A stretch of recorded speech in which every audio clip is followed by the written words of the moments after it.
Welcome back to the channel. Today we're going to be peeling shrimp.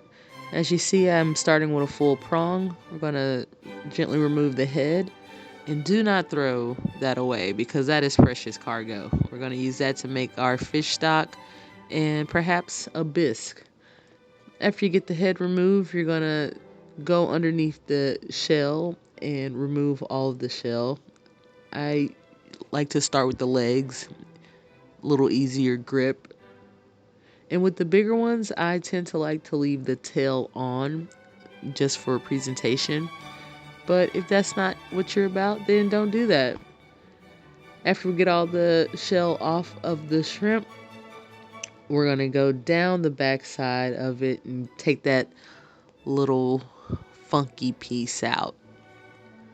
So with this setup, as you can see, I have my smaller shrimp here, and I have some peeled already. So we're just going to go down the back so you can see how to properly clean the shrimp and get the digestive tube out of there, which is that little black string there, and you just pluck it out. Make sure you get it all the way out. And you're gonna fight with it, so prepare for that.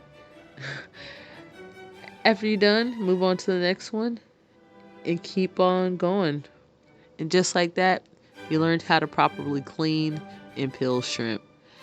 Hey, thanks folks for stopping by.